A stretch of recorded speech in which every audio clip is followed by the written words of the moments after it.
Hello, everyone. It's unofficial Birds Beast here. The 10th anniversary of Stormhawks is coming up. It's on May 25th, so that's just around the corner. And so I thought I'd do a video based on Stormhawks. And I thought, why not do a ship video? I've wanted to do a video of me talking about my Stormhawk ships for a little while now. So I'll be talking about ships I do ship and ships that I don't ship, but there's more ships that I don't ship than I do ship, but I'm not going to be talking about every single one of them. So I'll start talking about my main flagship of the series. This is like the most obvious one. This was my first ever OTP. I didn't even know OTP or shipping was a thing when I was a child watching this, but I was just like, you know, these two, they're probably going to kiss. And that ship is Arrow and Piper. It is a quality ship. They are just meant for each other. The way they communicate with one another, you can tell there is an obvious ship tease. And that the creators loved hinting at the audience that these two, they are going to be made canon. They are going to kiss. And it would fall under the trope of main guy getting with the main girl, but just how they treated one another, it was obvious that there was going to be something that was going on there. And apparently that was going to be the case had there have been a third season. And I say this because I learned this from Carlotta Studio ship video. If you haven't watched that, you can check it out, or Deadpoolzilla. Those are the only ship videos of Stormhawks that I am aware about. But apparently when the creators of Stormhawks were planning the third season, they were planning in Season 3, Episode 5, or Episode 57, the scene where Arrow and Piper are about to kiss, and then Finn interrupts it. So, I mean, it was going to happen. And what I kind of like about it being so early into the third season is that if they were to make us wait until the very last episode when they have that big kiss that a lot of creators of cartoons like to do, that would just irritate Arrow x Piper shippers everywhere. So, I mean, if they want to do it in episode 57, I would hope that they were to do it, within the next 2, maybe 3 episodes. I'd say next episode, if not the episode after. That would make most sense to me. But enough of talking about Season 3. I'm still waiting for a third season. It's kinda crazy, I know, but ignore all the ruckus that's going on outside of my room right now. But back to the way they communicate with each other. It was a little obvious in Season 1, but Season 2, Season 2 had some of the best Arrow and Piper moments, especially in the last 3 episodes with the binding and all that stuff. And even, before, the first time you really see Piper working with Gunstaff's crystals, which I'm assuming is also the binding, Arrow looked so surprised, and he was communicating so awkward with her. It was kind of cute, and I was a little disappointed they didn't kiss right then and there. He didn't confess his feelings or anything like that. But the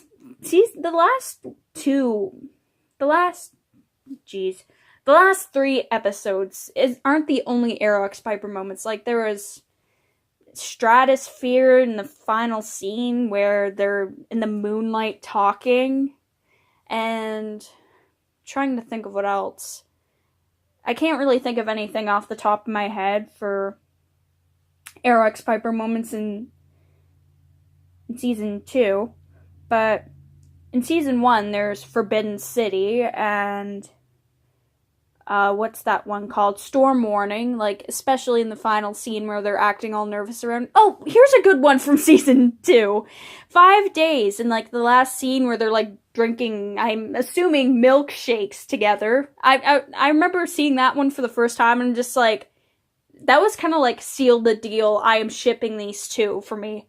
It made me so happy. It was just so cute, and Arrow getting all nervous around her. Like, I thought it was, I think it's absolutely precious how Arrow gets nervous around her. But yeah, Arrow and Piper, that is like my main flagship. I have been talking about that for nearly 5 minutes now, so I could talk about it more, but it would probably be a 20-minute video.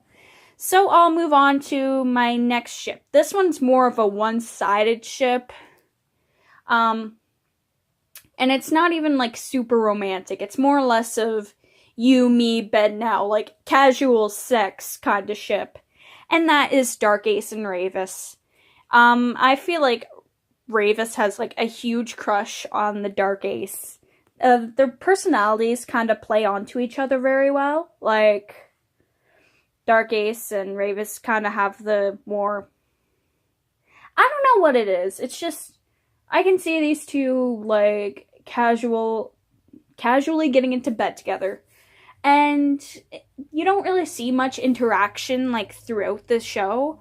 But in season 1, episode whichever it is, the lesson, you can tell by when Ravis asks Dark Ace what his plan is, that she wanted to ride him and stuff. Like, like, she obviously wanted his dick. Like, I am not even joking. But I can't really say that Dark Ace feels feelings for her, but yet again, I don't really see the Dark Ace having feelings for anybody. I don't even think, well, of course he takes pride in himself, but that's just about it. And I say that he doesn't really respect Ravis the same way she respects him, because, for Christ's sake, he banishes her. Like, I mean, come on. If he really respected her that much, well, I mean, he obviously respects Cyclonus, at least in the first season. In the last few episodes, you can see his devotion to Cyclonus kind of dwindling. But even before then. But Dark Ace and Ravis, it's more or less of a one-sided ship of mine. And that is just about all of the ships that I do ship romantically, in a sense. There's more bro TPs, like Junko and Finn are a good bro TP. Like, I think everyone ships them as a bro TP. And yeah, so I'll start talking about the ships that I do not ship, and I'll start with a ship that absolutely grinds my teeth. And that is Dark Ace and Arrow, or the official ship name, I guess, is Darrow. Like, I don't mean any disrespect for anybody who ships this, and I don't mean any disrespect for any of the ships that I'll be talking about. But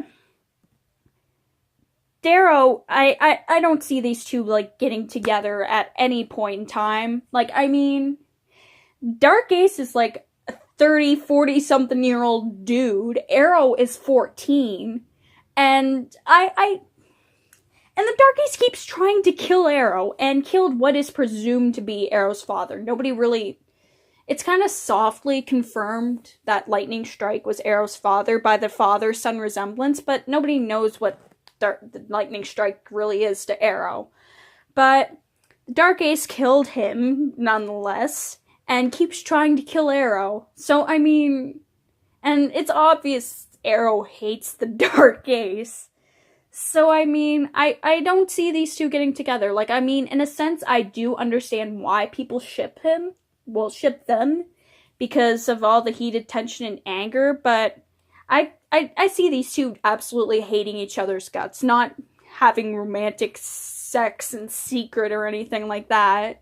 Like, I just don't see it. I don't see it at all. I just don't. The next one is Finn and Stork romantically. Like, these two, they're an iconic duo. Like, iconic? Yeah, iconic duo. Like, you cannot name a more iconic duo. These personalities play off each other so well, but I don't see these two getting together. Let alone Stork really wanting to be around anybody romantically is kind of I don't really see it that much. And Finn is an obvious heterosexual. Like, I am talking, he flirts with girls. I have never seen him once flirt with a guy. So, I mean, I don't see Finn wanting to get with a guy, and I don't see Stork wanting to really get with anyone. The only thing that he really seems to have a romantic interest towards is the Condor. And, I mean, the Condor is not even a living thing. It's a machine, essentially. But I'm kind of brief on Finn and Stork because, I mean, I don't hate this ship, but I just don't ship these two in a romantic sense. Maybe more or less of like a bro TP, maybe? But I wouldn't even say that. They're more or less of a iconic duo. And the last one I'll talk about, because this video is already like 10 minutes long, so I mean, I don't want it to be too long and then I'll just lose everyone's interest. That is Dark Ace and Cyclonus. Like, Dark Ace did have devotion towards Cyclonus towards the beginning of the series especially, but you can tell in, like, Season 2 that Cyclonus' faith in Dark Ace starts to dwindle because of his repeated failures towards the Stormhawks. But, I mean, she forgave him numerous times, unlike Snipe and Ravis, but I don't see these two having a romantic relationship, especially in Season 2, like an energy crisis. He doesn't, like, go to Cyclonus when a Talon comes up, approaches him, and says, incoming message from Cyclonus. He just, incoming call from Cyclonus or something, and he's just like, take a message. But in the last episode, he finally snaps and calls her an arrogant witch. So, I mean, I don't see these two getting together, and in Season 3, it's hard to say what would happen. Apparently, he doesn't actually die when she overloads him with the binding or whatever. But I just don't ship it. And I have nothing else to really say about it. There are more ships I don't ship, but I don't really have enough to talk about. So I wanted to keep this as brief as possible. So there you have it. Those are my Stormhawk ships and Stormhawk ships that I don't ship. And just let me know in the comments ships that you do ship or ships that I might have missed that, or even ask me if I ship whoever. But yeah, the 10th anniversary of Stormhawks is coming up and I thought I'd celebrate, and there you have it. My Stormhawk ship video. Thank you very much, and have a great day.